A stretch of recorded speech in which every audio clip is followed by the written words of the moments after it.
Hello friends. So today is 14th of July 2020. Welcome to GK Monk. Let's discuss the Hindu. तो आज the Hindu में उतने खास articles हैं नहीं, नेपोटिज्म, बॉलीवुड, इस तरह के आर्टिकल्स हैं। तो कुछ आर्टिकल्स हम लोग डिस्कस करेंगे जो ज़रूरत है, कुछ हमारे नेशनल आर्टिकल्स डिस्कस करेंगे और एक आर्टिकल हम इंडियन एक्सप्रेस से डिस्कस करेंगे। तो सबसे पहला आर्टिकल है हमारा आज का किस प्रकार से गवर्नेंस जो है हमारा इवॉल्व किया है उतने दिन से और क्यों इफेक्टिव नहीं है हमारा अभी गवर्नमेंट इंडियन स्ट्रक्चर में।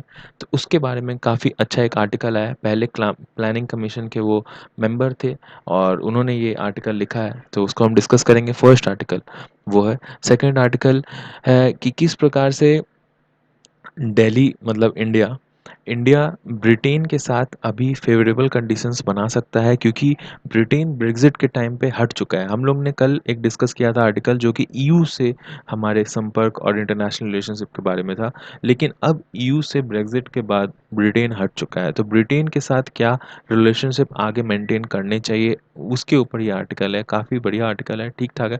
और चाइना और इंडिया के बीच में कंपैरिजन्स है, क्योंकि अभी फ़िलहाल थर्ड आर्टिकल आप देखिए। जैसे आपको ये भी पता होगा कोलंबिया में कोलंबो जो है श्रीलंका में, उसके ऊपर हमने जो एक जापान इंडिया मिला करके एक प्रोजेक्ट हम वहाँ लीज़ पर लेने वाले थे, उसके ऊपर अब रिव्यू हो रही है श्रीलंकन गवर्नमेंट के द्वारा, क्योंकि वहाँ के कुछ ट्रेड यूनियंस ने उसके ऊपर विद्रोह कर दिया था। उसके बाद एक छाबार पोर्ट था हमारा इधर ईरान के साइड, उसके ऊपर में भी अब हमारा प्रॉब्लम क्रिएट हो रहा है, क्योंकि ईरान जो है वो हमारा जो वहाँ पे जो टेंडर था और जो एग्रीमेंट था उसको ड्रॉप कर दिया है, क्योंकि हम उसके ऊपर फंडिंग उनको टाइम से नहीं दे पाए। तो क्यों नहीं दे पाए हम टाइम से फंडिंग, जबकि हमारे लिए वो इतना ज़्यादा रेलेवेंट था। क्योंकि जैसे आपको पता था कि 3-4 साल पहले ग्वादर पोर्ट और छाबार पोर्ट के ऊपर बहुत ज़्यादा प्रॉब्लम चल रहे थे, और हम ग्वादर पोर्ट चूँकि पाकिस्तान और चाइना के लिए ही हो गया था एक्सक्लूसिव, तो जिस वजह से हमें छाबार पोर्ट बहुत मुश्किल से हमने मैनेज करा था। तो अब हमारे हाथ से वो जब चला गया है, क्यों गया है, उसके ऊपर क्या इम्प्लीकेशंस है, वो आर्टिकल में डिस्कस करेंगे हम लोग। काफ़ी सही आर्टिकल है। फोर्थ में हम लोग मॉनसून के ऊपर एक आज का एडिटोरियल द हिंदू में। तो गेन्स फ्रॉम रेन्स, तो अभी मॉनसून काफ़ी अच्छी हो रही है पूरे इंडिया भर में, उसके ऊपर क्या क्या इम्प्लीकेशंस हो सकते हैं, कैसे आता है मॉनसून, क्या होता है। तो देखिए, जीएस पॉइंट ऑफ व्यू से मॉनसून इतना लव्ड टॉपिक है यूपीएससी का कि आप उसको इग्नोर नहीं कर सकते हो, आपको वो देखना ही। तो मैंने इसको अलग से, जो फिफ्थ टॉपिक है यहाँ पे, ये फिफ्थ टॉपिक आपका इंडियन मानसून के ऊपर में, मतलब बिल्कुल थ्योरी जो आपका जीएस का है वो एक बार डिस्कस भी कर लेंगे और आपको ये नोट्स में मिल भी जाएगा, तो आप उसको लेटर रेफरेंस के लिए रख सकते हो। तो चलिए शुरू करते हैं। फर्स्ट आर्टिकल हमारा है आज, with the pandemic showing up flaws in governance institution, this is better way for humanity to face new challenges। तो अभी पैंडेमिक के वजह से गवर्नेंस पूरे वर्ल्ड में प्रॉब्लम कर रहा है, आपको पता ही होगा। एक क्विक रिव्यू अगर हम देखें कि हम आर्टिकल में पढ़ने क्या वाले हैं, अक्सर ऐसा होता है कि हम आगे क्या मैं बोलते जा रहा हूँ आपको पता नहीं है कि हम कहाँ जाकर रुकने वाले हैं। तो इस वजह से मैंने आज ये एक डाला है पॉइंट। अगर आपको अच्छा लगे तो आप कमेंट कीजिएगा कि ये सर आपका ये चीज़ अच्छा रहा, हमें ज़्यादा बढ़िया समझ में आया। तो देखिए, ये इसमें ये सारे पॉइंट्स हैं, 5 पॉइंट है हमारा। सबसे पहले क्विक रिव्यू में देखिए कि हम शुरू कैसे करेंगे। इंट्रोडक्शन में हम बताएँगे कि फेलियर ऑफ द गवर्नमेंट क्यों है? गवर्नेंस जो है हमारा आज के डेट में फेलियर क्यों है? इंट्रोडक्शन में। सेकंड पॉइंट बी में हमारा है कि ये मिसमैच क्यों है? मतलब ऐसा जो गवर्नेंस है, हम लोग जितने सारे जो इतने सारे फर्म्स हैं, इतने सारे स्कीम्स हैं हमारे पास, फिर भी गवर्नेंस जो है हम लोग का फेल क्यों हो जा रहा है बार-बार? फिर सी में है कि एनवायरनमेंट, इकोनॉमिक्स और सोशल साइंस जो है किसी भी स्ट्रक्चर का, किसी भी देश का, वो एक साथ इंटर आपस में काफ़ी ज़्यादा कनेक्टेड है। तो उसको आप अलग-अलग इंस्टीट्यूशंस में बाँट करके आप किसी भी अंजाम तक नहीं पहुँच सकते हो। किसी भी गोल तक आप इफेक्टिवली, एफिशिएंटली नहीं पहुँच सकते हो। तो सॉल्यूशन क्या हो सकता है, ये बताएँगे हम लोग डी पॉइंट में। और लास्ट में ई जो पॉइंट है उसमें कुछ गांधी जी के कोट्स हैं, और उसके द्वारा किस प्रकार से जो ये राइटर हैं, जो प्लानिंग कमीशन के पहले मेंबर रह चुके हैं, अरुण मायरा, उन्होंने इस आर्टिकल को बहुत अच्छा एक डायमेंशन में एंड किया है, वो हम देखेंगे। तो टोटल 5 डायमेंशंस हम देखेंगे। तो चलिए शुरू करते हैं। जो इंट्रोडक्शन है वो ये क्या बताता है कि फेलियर हो गया आज के डेट में गवर्नेंस किसी भी क्षेत्र में, ग्लोबली, इंडिया में नहीं, ग्लोबली। आप देखिए कि लॉजिस्टिक के लिए, बिजनेस के लिए, फाइनेंस के लिए, ये सब को हमने सब सिस्टम्स में ब्रेक डाउन कर लिया। लेकिन जो आर्किटेक्चर जो है उसी में हमारा फ्लॉ है, जो डिजाइनिंग हमने किया है वही हमारा फ्लॉ है। और कोविड-19 पैंडेमिक जो है ग्लोबल, नेशनल और लोकल लेवल पे हमें सारे स्ट्रेस को रिवील कर दिया है, हमारे सारे स्ट्रेस को, कि कितने ज़्यादा हम लोग प्रॉब्लमैटिक कंडीशन में हैं। फॉर एग्जांपल अभी लॉकडाउन के टाइम में हम लोग हेल्थ सेक्टर के ऊपर ध्यान दे रहे थे, लेकिन आप देखिए इकोनॉमिकल सेक्टर हमारा बिल्कुल चरमरा गया, सिर्फ इंडिया का ही नहीं, वर्ल्ड वाइड। तो ये मिसमैच क्यों हो गया है? मिसमैच इसलिए हुआ है क्योंकि पुराने ज़माने में आप देखिए कि एक अगर monarchial, most of the time अधिकांश कंट्री में मोनार्कियल रूल ही था, जहाँ राजा रूल करते थे। तो वहाँ एक ही जो है कि मतलब ज़्यादा डिपार्टमेंट नहीं होते, 4 5 6 डिपार्टमेंट, मिलिट्री डिपार्टमेंट, और जैसे अकबर के टाइम में आप एग्जाम्पल देख सकते हो, ज़्यादा डिपार्टमेंट नहीं होते थे, 5 6 ही डिपार्टमेंट होते थे। और कोषागार, फिर आपका वो डिफेंस सेक्टर हो गया एक, फिर कोषागार डिफेंस मतलब ये रेवेन्यू डिपार्टमेंट हो गया। यही 2 3 4 डिपार्टमेंट होते थे और उसमें काफ़ी अच्छा इफेक्टिव उन लोग मतलब उसको गवर्न कर पाते थे।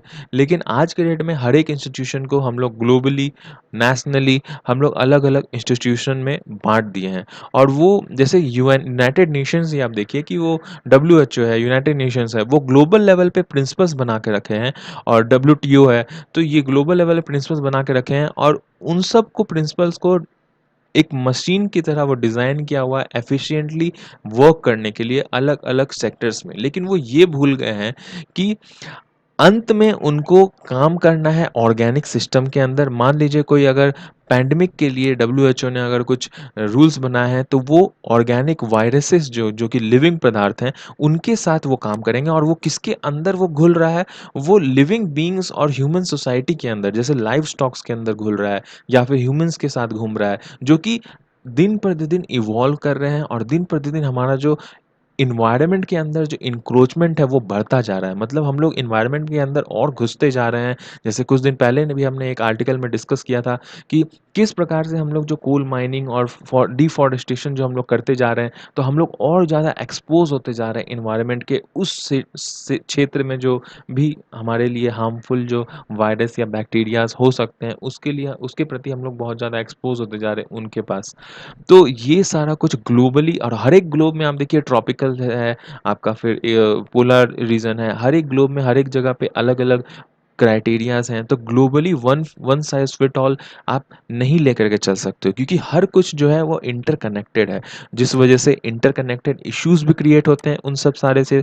तो ये ग्लोबल जो चैलेंज हम लोग जो हम लोग को फेस करना पड़ता है, और जो 17 सस्टेनेबल डेवलपमेंट गोल एसडीजी जो बनाया गया है आपके यूनाइटेड नेशंस के द्वारा, तो वो एक अर्जेंट ह्यूमन क्राइसिस बताता है कि ये जो सस्टेनेबल जो 17 जो हमारे पास पॉइंट्स हैं, आपको जिससे याद होगा, तो वो सारे पॉइंट्स जैसे कि आपके मतलब लाइफ हेल्थ के इश्यू हैं, फिर उसका पॉवर्टी इशू है, माल न्यूट्रिशन है, ये सारा कुछ जो है वो ऑल ओवर वर्ल्ड है। ये सब इशूज सब जगह को फेस करना पड़ता है। और ये ऐसा है कि हम लोग को अभी फ़िलहाल अगर डेवलपमेंट करना भी है, तो हमको फ्यूचर के लिए, अपने नेक्स्ट जनरेशन के लिए बचा करके चलना है। तो ये सारा कुछ तभी हो सकता है जब हम लोग ये समझें कि इन्वायरमेंट, इकोनॉमी या फिर सोशल इशू, ये सारे जो चीज़ हैं वो अलग नहीं है। ये किसी इन सब को आप सेपरेट नहीं कर सकते हो। आपको ये सारा कुछ को एक साथ लेकर के ही सॉल्व करना पड़ेगा। क्योंकि अगर आप इंडिविजुअली अगर एक का सॉल्यूशन निकाल लोगे, तो हो सकता है आपका जो दूसरा जो प्रॉब्लम है वो और ज़्यादा गमगीन हो जाए। और यही हमने कोरोना वायरस पैंडेमिक में भी देखा कि किस प्रकार से हम लोग अभी हेल्थ केयर सेक्टर में तो ध्यान दे पा रहे थे, लेकिन बाकी के जो अलग सेक्टर्स थे वो इसके वजह से काफ़ी ज़्यादा प्रॉब्लम में पहुंच गए। और अगर कोई ग्लोबली कोई कहे कि हम इस चीज़ का एक ग्लोबल सॉल्यूशन प्रोवाइड करवा देंगे, तो देखिए हर एक कंट्री का अपना लोकल एक मैनिफेस्टेशन होता है, एक ग्लोबल अपना एक लोकल उनकी ज़रूरतें होती हैं। अगर पहाड़ी रीजन है, तो वो समुद्री रीजन के साथ कंपेयर नहीं कर सकते। अगर वो ठंडा इलाका है, स्नोई जगह है, तो उसको आप रेगिस्तान के साथ कंपेयर नहीं कर सकते। उसी वजह से बहुत सारे, जैसे इसमें भी एग्जांपल दिया, केरला को लद्दाख के साथ आप कंपेयर नहीं कर सकते, आप टोक्यो को विस्कॉन्सिन के साथ कंपेयर नहीं कर सकते। हर जगह की जो सस्टेनेबल लाइवलीहुड है, जो वहाँ पे वो क्या कैसे कमाते खाते हैं, जो वहाँ का एनवायरनमेंट किस प्रकार से सस्टेनेबल है, वो कहाँ किस जगह पे किस फैसिलिटीज़ में रहते हैं, हर जगह का प्रॉब्लम अलग है, तो हर जगह का सॉल्यूशन भी अलग है। तो जिस वजह से हमें वहाँ के लोगों से पूछना है लोकली कि आपको क्या प्रॉब्लम है, आप किस प्रकार से हम आपको हेल्प करें, तो आपको क्या-क्या आपकी जो गवर्नेंस है यहाँ पे हम किस प्रकार से आपके न्यू स्कीम्स लेकर के आएँ। इंडिया में देखिए बहुत हद तक ये ग्राउंड रियलिटी हम लोग कवर कर पाए हैं। आप देखिए कि अलग-अलग जगह पे बहुत सारे अलग-अलग रूल्स और स्कीम्स हैं हमारे पास, जो कि बहुत जगह पे सही काम कर भी रहे हैं। जैसे फॉर एग्ज़ाम्पल केरला में या फिर आपके जहाँ पे वो डेक्कन एरिया है, जहाँ पे वो हमारे पास बहुत ज़्यादा पानी का क्राइसिस है, तो वहाँ पे हम लोग अलग-अलग आजकल आज के डेट में जो है कि हम लोग मैन मेड पॉन्ड्स बना रहे हैं, रेन वाटर हार्वेस्टिंग कर रहे हैं। तो उनकी वो स्पेसिफिक उन स्टेट्स के लिए ही है। तो ये एक पार्ट है हम लोग किस प्रकार से ऐसा कुछ और भी ज़्यादा डाइवर्स तरीके से कर सकते हैं कि हम लोग लोकली लोगों को से पूछ के और लोकल लोगों को उसमें इन्वॉल्व करके एक लोकल सिस्टम क्रिएट कर सकें, और यही है सॉल्यूशन। जैसे ये सॉल्यूशन बताते हैं, गांधी जी भी कहा करते थे, गांधी जी के एक सलाहकार इकोनॉमिक एडवाइजर हुआ करते थे उस टाइम पे, जेसी कुमारप्पा। उनने भी यही बताया था कि देखिए सॉल्यूशन जो है इंडिया की सफलता का, वो सॉल्यूशन लोकल एंटरप्राइज के थ्रू ही आएगा। आप लोकली लोगों से पूछिए, उनको ऑब्जर्वेशन करने बोलिए, उसके ऑब्जर्वेशंस के मद्देनज़र एक्सपेरिमेंट्स कीजिए ग्राउंड लेवल पे, तभी जो है कि आगे चल कर के एक सिटी जो है वो अपने आप में अपने पैरों पर वो बढ़िया तरीके से खड़ा हो पाएगा, जो अपने आप को लॉन्ग टाइम तक सस्टेन कर पाएगा। आप किसी दूसरे वेस्टर्नाइज़्ड कल्चर को देख कर के अगर आप जैसे देखिए यहाँ पे डंकिन डोनट्स नहीं चलता है, क्योंकि डंकिन डोनट्स लेकिन वो वेस्टर्न कंट्रीज में काफ़ी ज़्यादा वो हिट है। मतलब एक एग्जांपल बता रहा हूँ मैं। तो वेस्टर्न कंट्रीज में वो हिट है क्योंकि वहाँ पे यहाँ जैसे मिठाई रसगुल्ला और ये गुलाब जामुन ये सब हम उनके कल्चर में उतना नहीं है, लेकिन हम लोग बचपन से ही हमारे कल्चर में मीठा जो इतना अच्छा तरीके और इतने वैरायटीज़ में अवेलेबल है कि डोनट्स हम लोग उतना ज़्यादा प्रेफर नहीं करते हैं। हो सकता है ओकेजनली कभी कुछ खा लिया, लेकिन उसको उतना रेगुलर नहीं खा पाएँगे जितना वेस्टर्न कंट्रीज़ में वो लोग ब्रेकफ़ास्ट में भी वो प्रेफ़र कर लेते हैं खाना। तो ये एक लोकल वेरिएशन है जो कि वेस्टर्न कंट्रीज़ में और इंडियन कंट्रीज़ में है। इसके ऊपर बहुत सारे साइंटिस्ट का भी 2 साइंटिस्ट का इन्होंने नाम भी दिया है जो सोशल साइंटिस्ट हैं। एक ई.एफ. शूमाकर, उनके 1970 के एक रिसर्च में उन्होंने बताया था कि फ्लॉज़ जो हैं इकोनॉमिक थ्योरीज़ में बहुत ज़्यादा हैं। चाहे वो कैपिटलिस्ट इकोनॉमिक थ्योरी हो या फिर कम्युनिस्ट इकोनॉमिक थ्योरी हो, कोई भी लोकल एंटरप्राइज को उतना महत्व नहीं देता है, जबकि लोकल एंटरप्राइज की महत्वता बहुत ज़्यादा ज़रूरी है, और ये गांधी जी के आइडिया से भी काफ़ी ज़्यादा कंसिस्टेंट है। दूसरे विद्वान का वो नाम लेते हैं एलिनोर ऑस्ट्रोम। उन्होंने बताया था कि जो principles of self governing communities हैं, वो ग्राउंड लेवल पे आपका ग्राउंड लेवल से उठाए होने चाहिए, और वो ग्राउंड लेवल पे बहुत ज़्यादा काम भी की हैं और साइंटिफिक एक्सप्लेनेशन देती हैं, क्योंकि और इसी के तर्ज पे उनको नोबेल प्राइज़ भी मिला था इकोनॉमिक्स में 2009 में, जो कि पहली वुमेन थी वो, एक जिनको इकोनॉमिक्स के ऊपर वुमेन को नोबेल प्राइज़ दिया गया था 2009 में। और उन्होंने इंडिया का भी स्टडी किया था, वो पूरे ऑल ओवर वर्ल्ड में बहुत सारे कंट्रीज़ का वो स्टडी की थी।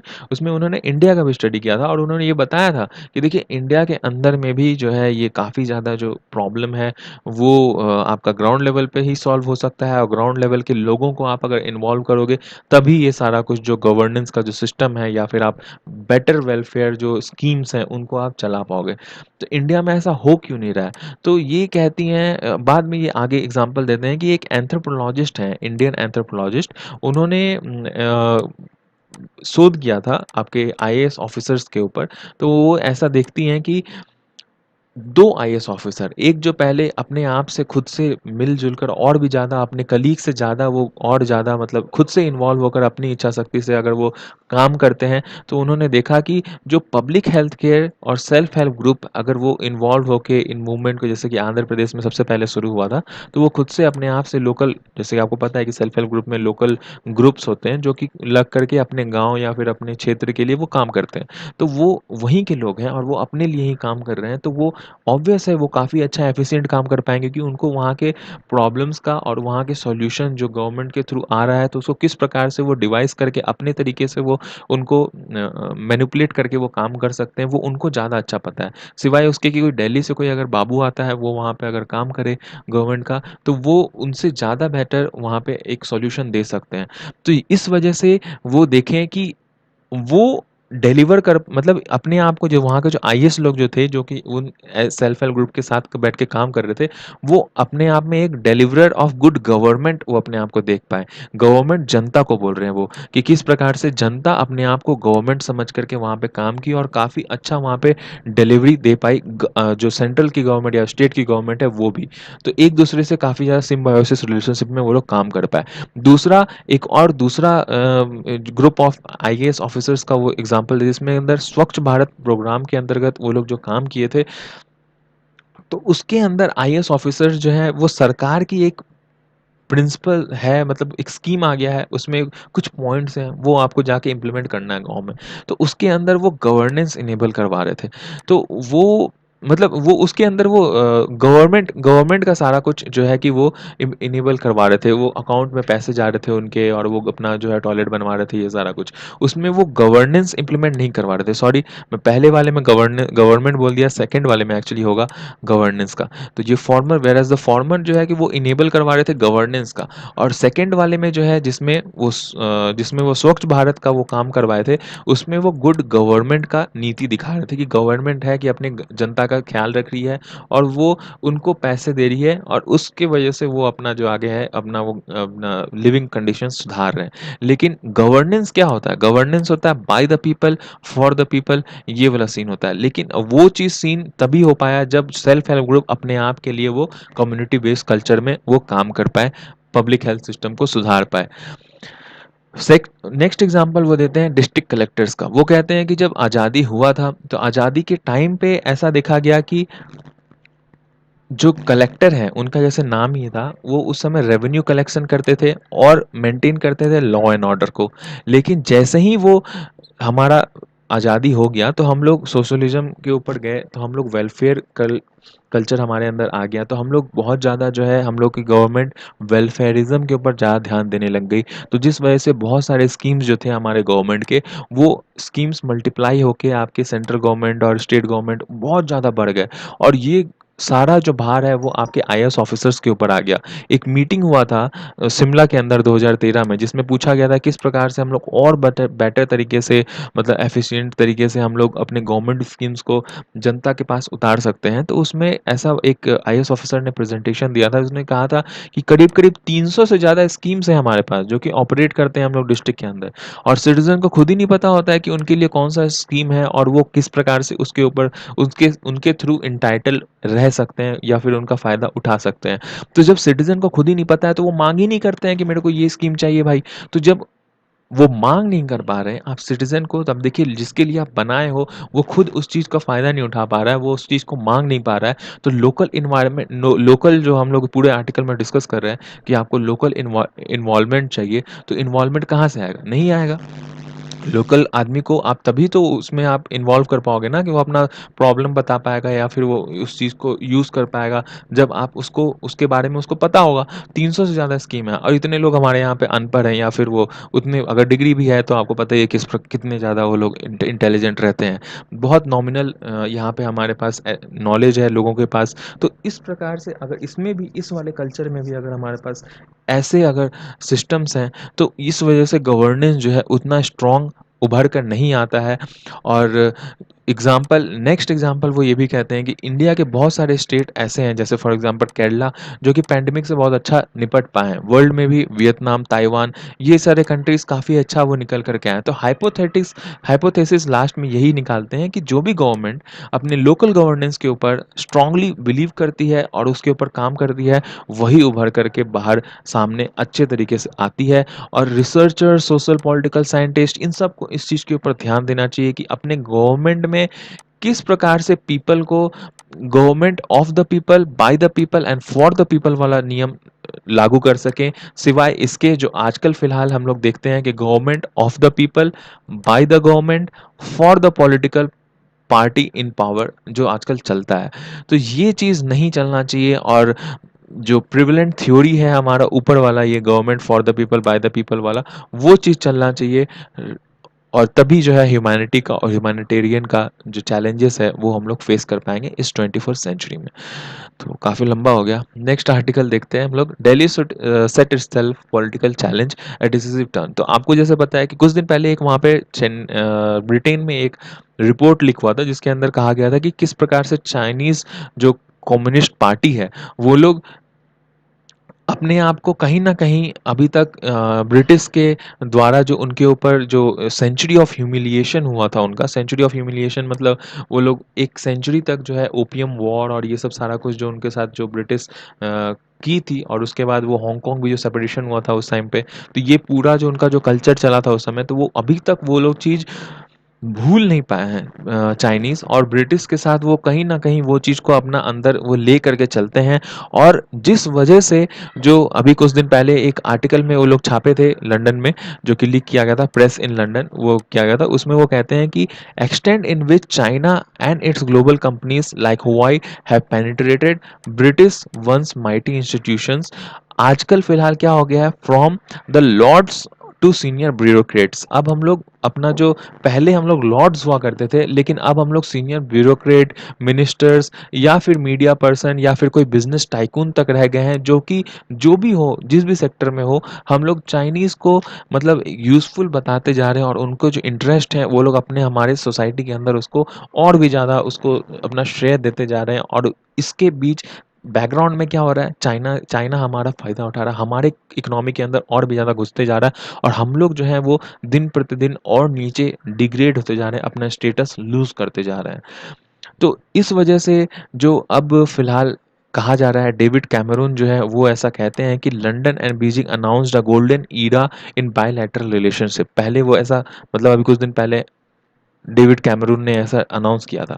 लेकिन अभी फिलहाल जैसे ये जो हमने आर्टिकल का जो टॉपिक में ही पढ़ा कि अभी फिलहाल क्या है कि ब्रिटेन ऐसा रिकॉग्नाइज किया है कि चाइना ब्रेग्जिट के बाद ऐसा तो नहीं हो सकता है कि हमारे इकोनॉमी का एक स्ट्रैटेजिक पॉलिसी का एक पार्टनर बन सके हमारे साथ, क्योंकि लॉन्ग टर्म रिलेशनशिप लंदन नहीं चाहेगी उसके एक्सपेंशनिस्ट पॉलिसीज को देखते हुए कि उसको एक इन्फ्लुएंशियल फॉरेन एलिट पार्टनर बना सके। तो उसके आगे वो और क्या कहते हैं, बट एक दूसरा रिपोर्ट जो एक बुक है, बुक रिलीज ने बताता है, जैसे हैमिल्टन ने ये बुक रिलीज किया था, वो ब्रिटिश ऑथर हैं और उनके साथ साथ एक जर्मन थिंक टैंक है ऑफबर्ग, उन्होंने मिल करके ये डिटेल दिया था कि चाइनीज़ का इन्फ्लुएंस अक्रॉस द जोग्राफी कितना ज़्यादा बढ़ गया है, इंटरनेशनल इंस्टीट्यूशंस में कितना ज़्यादा उनका अब ज़्यादा मतलब ज़्यादा अप्रोच हो गया है। ये सारा कुछ पिछले कुछ डिकेड से और ज़्यादा बढ़ गया है। अब देखिए, किसी भी इंटरनेशनल इंस्टीट्यूशंस में इंक्रोचमेंट या फिर कोई भी इंटरनेशनल इंस्टीट्यूशन का ये एम्बिशन होता है कि वो फॉरेन एलिट्स को इन्फ्लुएंस कर सके, और ये उनका एक पार्ट होता है स्टेट क्राफ्ट का, कि किस प्रकार ये एक राजनीति होती है उनकी। और ये भले ही सारे देश करते हैं, लेकिन कुछ देश जो हैं कि वो एथिकल वे में करते हैं, लेकिन चाइनीज़ जो है ये बहुत ज़्यादा करप्शन वे में करता है। ये जो जहाँ भी जाता है, जिस भी देश में जाता है, वहाँ उनके जो टॉप एलीट क्लास होता है उनको बहुत ज़्यादा करप्ट कर देता है।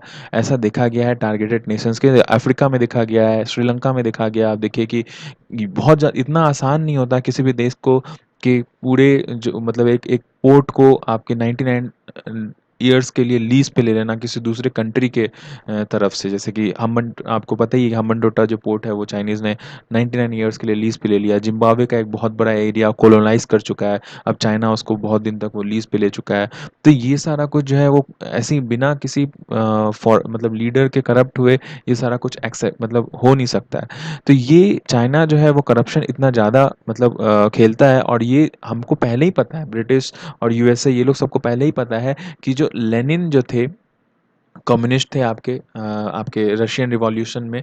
और उससे ही उसी विचारधारा के कम्युनिस्ट विचारधारा के चाइनीज़ भी हैं। और लेनिन ऐसा पहले भी कहते हैं कि देखिए, इनको जो है प्रलोभन, इनको इन्फ्लुएंस करना बहुत आसान होता है। जो कैपिटलिस्ट समाज जितना है, जैसे कि आपका यूरोपियन जो जितने कंट्रीज़ हैं और यूएसए जो है कैपिटलिस्ट कंट्रीज इकोनॉमीज मानी जाती हैं, तो वहाँ पे इतना ज़्यादा वो लोग पैसे को महत्व देते हैं कि अगर आप उनको रस्सी बेचना चाहो जिससे वो, आप खुद उनको फांसी देना चाहते हो, तो वो रस्सी भी वो खरीद लेंगे। तो वो इतना ज़्यादा मतलब प्रलोभित हो सकते हैं अगर आप ढंग से काम करो तो।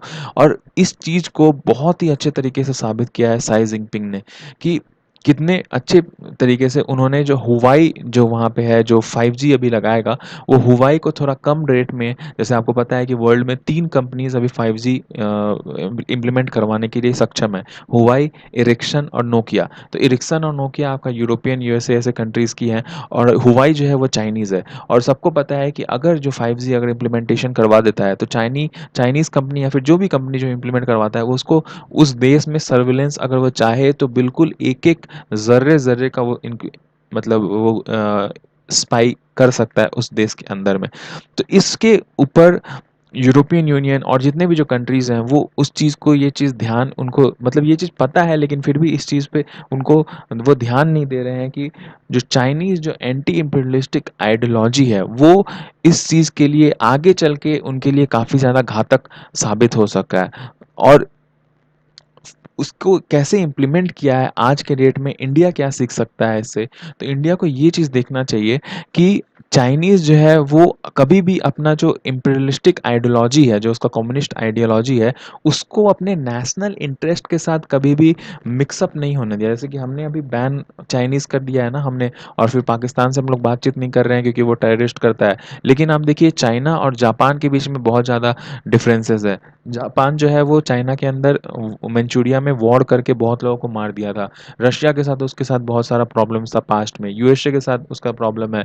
फिर चाइना कभी भी एक कैपिटलिस्ट समाज को नहीं देखना चाहता क्योंकि उनका कम्युनिस्ट जो सीसीपी जो उनका कम्युनिस्ट आइडियोलॉजी है उसकी वजह से। लेकिन कभी भी वो उनसे ट्रेड करना नहीं छोड़ा। उनकी जो अपने नेशनल इंटरेस्ट में है तो वो सब चीज़ को वो कभी कॉन्फ्लिक्ट नहीं आने दिया है। और ये जो आइडियोलॉजी है उनका, इससे आप ये भ्रमित मत हो जाइए कि उन वो अपने जो फाउंडिंग आइडियोलॉजी है कम्युनिस्ट वाला, उसको भूल करके आपके कैपिटलिस्ट आइडियोलॉजी को अब बहुत ज़्यादा उस पे ट्रस्ट करने लगे हैं, उसके ऊपर भरोसा जताने। नहीं, ऐसा कुछ नहीं है। चाइना शुरू से ही ऐसा करते आया है। चाइना 1950 में भी ऐसा देखा गया था कि अमेरिका का जो इम्पीरियलिस्टिक आइडियोलॉजी है, उसके साथ वो सट के किस प्रकार से 1970 में, आपको पता है कि वो लोग चाइना अमेरिका जो है काफ़ी ज़्यादा पास आ गए थे। और इंडिया के खिलाफ तो था ही अमेरिका, मतलब उस समय अमेरिका इंडिया के खिलाफ था और पाकिस्तान के साथ में था।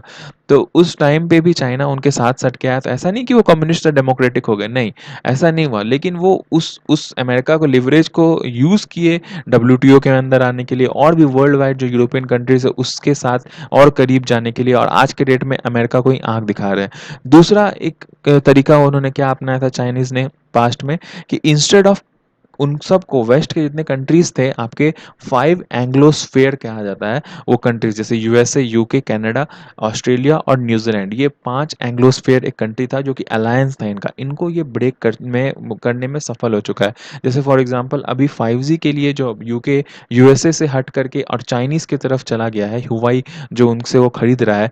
तो ऐसा राइटर कहते हैं कि कुछ ऐसे वहाँ के विद्वान हैं, जो हैमिल्टन और ऑफबर्ग, जो जिनके बारे में हमने अभी डिस्कस करा, ऑफबर्ग जो थे आपके जर्मन थिंक टैंक, और हैमिल्टन आपके यूके के ऑथर, वो ऐसा कहते हैं कि अब ब्रिटिश इतना ज़्यादा एलीट क्लास ब्रिटिश का इतना ज़्यादा फंस चुका है चाइनीज़ के अंदर कि उसमें से निकलना तो फिलहाल बहुत प्रॉब्लमैटिक है, और वो शायद नहीं निकल पाए। तो इसके वजह से जितने भी जो नेशंस हैं वो, मतलब काफ़ी ज़्यादा उनको हार्ड मेहनत करना पड़ेगा, तब जाके जो है कि वो इस वाले प्रोलॉन्ग, मतलब काफ़ी प्रोलॉन्ग पीरियड ऑफ टाइम के लिए उनको मेहनत करना पड़ेगा, तब जाके जो है वो चाइनीज़ पॉलिटिक्स को अपने देश के अंदर से गंदगी को हटा पाएंगे। चाइनीज़ जो है वो ब्रिटिश एलीट क्लास को काफ़ी ज़्यादा मतलब विन कर चुका है, उनको काफ़ी ज़्यादा वो, मतलब एलीट क्लास जो है उनके तरफ काफ़ी ज़्यादा इंक्लाइंड है। और जैसे हमने कल भी एक आर्टिकल में डिस्कस किया था कि यूरोपियन यूनियन के भी बहुत सारे कंपनीज ऐसे हैं जो कि चाइनीज़ के बेटर इंफॉर्मेटिव और मतलब जो उनकी जो जितने भी उनके जो पॉलिसीज़ हैं, उनके वो काफ़ी ज़्यादा कायल हैं और उनकी तरफ काफ़ी पॉज़िटिव तरीके से देखते हैं। तो जिस वजह से अभी और वहाँ के जो अभी न्यू पॉलिसी अब देखिए जैसे वहाँ के एलीट क्लास जो चाहते हैं तो वैसे ही वहाँ के लीडर्स भी करते हैं तो जो बोरिस जॉनसन है वो उन्होंने हो सकता है कुछ दिन पहले ऐसा बयान दिया होगा जैसे कि अभी ऊपर हमने पढ़ा कि अभी एक सेंचुरी है एक प्रॉपर ब्रिटेन और चाइनीज़ पार्टनरशिप का। लेकिन अब जो है कि जो थोड़ा-सा प्रेशर आया है मतलब ब्रिटेन के कुछ एक सेक्शन के थ्रू और आपके यूएसए के थ्रू की तरफ से, तब जाके ये भी बोरिस जॉनसन जो है हुवाई के साथ वो जो रिलेशनशिप है उसके ऊपर पार्शियल टॉक करने के लिए इस वीक में वो राज़ी हो गए हैं। तो लेसन्स इंडिया और ज़्यादा क्या सीख सकता है कि हम लोग किस प्रकार से अभी जो चाइनीज़ के साथ उनको ये बात तो भाई पता चल गया हमने जैसे हेडिंग में भी इंट्रोडक्शन में पढ़ा था कि ब्रिटेन के कुछ एक सेक्शन जो है वो उनको पता चल चुका है कि चाइना की तरफ ज़्यादा नहीं झुकने का है, थोड़ा हम लोग को मेंटेन करने का है डिस्टेंस तब नहीं तो फिर ये कब कब कैसे पलटेगा हमें भी नहीं पता है। तो हमें इंडिया को इस टाइम पे इसका फ़ायदा उठाने की बहुत ज़्यादा ज़रूरत है। हमारे प्रधानमंत्री नरेंद्र मोदी कुछ दिन पहले एफर्ट लगाए भी थे शुरू में कि किस प्रकार से हम लोग उसमें और ज़्यादा मतलब यूके के अंदर और यूनाइटेड किंगडम के अंदर हम लोग अपना इन्फ्लुएंस बढ़ा सकते हैं। लेकिन ब्रिटेन का जो एक थोड़ा-सा मतलब बहुत पुराना एक उनका जो टैक्टिस है इंटरनेशनल पॉलिसीज़ का देखिए इंटरनेशनल पॉलिसी टैक्टिस जो है कि बहुत टाइम लगता है बदलने को क्योंकि वो आपके ब्यूरोक्रेटिक स्ट्रक्चर में वो मतलब लिखा हुआ होता है हमारे इंडिया के प्रति और वो पढ़ाया जाता है उनको केस स्टडी के थ्रू कि इसको इस प्रकार से हैंडल करना है। तो वो जब तक कोई एक नया ऐसा कोई रिफॉर्मिस्ट नहीं आता है तो वो चीज़ चेंज करना थोड़ा प्रॉब्लम होता है। तो इंडिया को अभी ब्रिटेन क्या सोचता है इंडिया और पाकिस्तान के बीच में उनको तालमेल बैठाने की वजह से वो इंडिया की तरफ ज़्यादा नहीं बोलता है, वो थोड़ा-सा मिडल पाथ लेकर के चलता है। लेकिन अभी इंडिया को ये चीज़ दिखाना होगा अपनी तरफ से कि हम कितने ज़्यादा उनके लिए फ़ायदेमंद हो सकते हैं। क्योंकि चाइना ने ये चीज़ उनको उतने दिन से दिखाया और अभी देखिए कि चाइना की तरफ उनके बहुत सारे सेक्शंस उनकी तरफ इंक्लाइंड है। तो दिल्ली भी ये चीज़ कर सकता है और एक्सटर्नल अफेयर मिनिस्टर अभी पिछले वीक जो सुब्रमण्यम सर हैं, वो वहाँ पे गए थे लंदन में एक जगह समिट पे और उन्होंने बताया कि ब्रिटेन जो है वो ऐसा एक टॉप टायर इकोनॉमी है जो इंटरनेशनल इन्फ्लुएंस उनका इतना बढ़िया है कि वो एक मिडिल हिंचपिन साबित हो सकते हैं इंडिया के लिए जो कि अपने उनके इंटरनेशनल रिलेशनशिप इतने बढ़िया हैं जो कि यूरोप में उनका इन्फ्लुएंस इतना अच्छा है और यूएसए से इन्फ्लुएंस इतना अच्छा है कि अगर हमारा उनसे रिलेशनशिप अच्छा हो जाएगा तो हम लोग आगे अपना इंडिया का स्ट्रैटेजिक ऑप्शंस को और भी ज़्यादा एक्सपैंड कर पाएंगे। तो इसके ऊपर इंडिया को और भी ज़्यादा अच्छे तरीके से सोचने की ज़रूरत है क्योंकि हम ये चीज़ पहले भी कर चुके हैं। इंडिया जो है अमेरिका को फूटे आँख नहीं समाता था।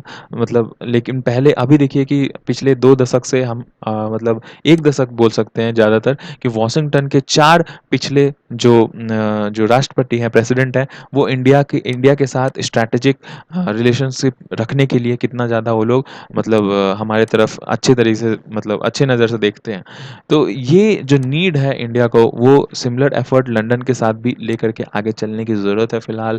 तभी जो है कि हम लोग चाइना को मतलब काउंटर कर सकेंगे और ब्रिटेन के ना मतलब फॉरेन अफेयर्स में इकोनॉमिक स्ट्रैटेजिक पॉलिसीज़ में दिल्ली जो है अपना एक स्ट्रक्चर और रिलेशनशिप अगले लेवल पे लेके जा सकेगा।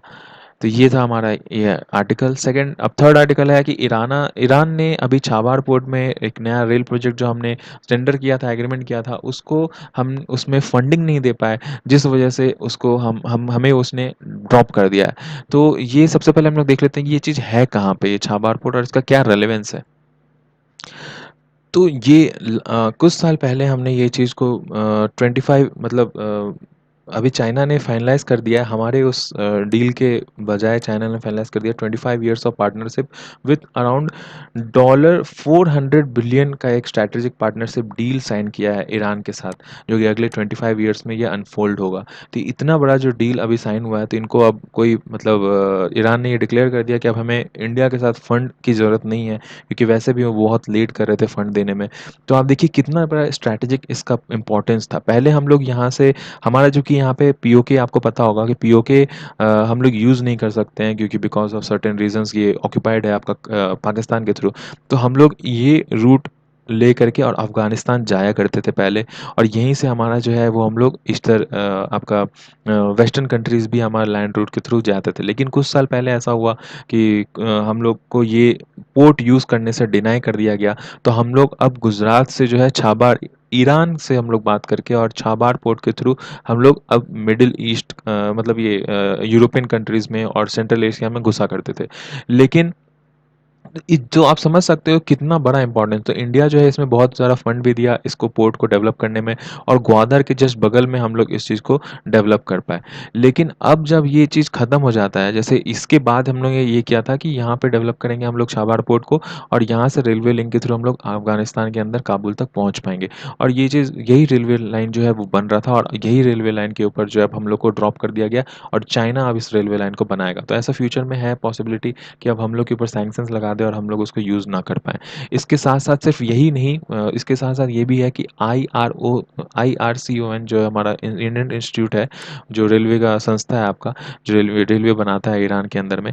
तो ये इंडिया जो है इसके साथ नहीं काम कर पाया, क्योंकि ऐसा बहुत बड़ा रीज़न था इसका, क्योंकि यूएसए ने सैंक्शन लगा रखा था इंडिया के ऊपर। और और सिर्फ़ यही नहीं, और इसके अलावा और भी बहुत सारे इक्विपमेंट्स उसके अंदर यूज़ होते हैं उस रेलवे लाइन को बनाने के लिए, सिग्नल्स के लिए, सारा कुछ। तो वो सारी जो कंपनीज़ हैं जो इंडिया उसको प्रोक्योर करता है उसको बनाने के लिए, वो भी वहाँ पे डर रहे थे उसमें काम करने के लिए, क्योंकि उनको लगता था कि उनका जो है सैंक्शंस लगा दिया जाएगा उनके ऊपर यूएसए की तरफ। हालाँकि यूएसए ने हमारे अपील पे इस रेलवे लाइन को बनाने के लिए सैंक्शन हटा दिया था, क्योंकि अफ़गानिस्तान में यूएसए का भी इंटरेस्ट है।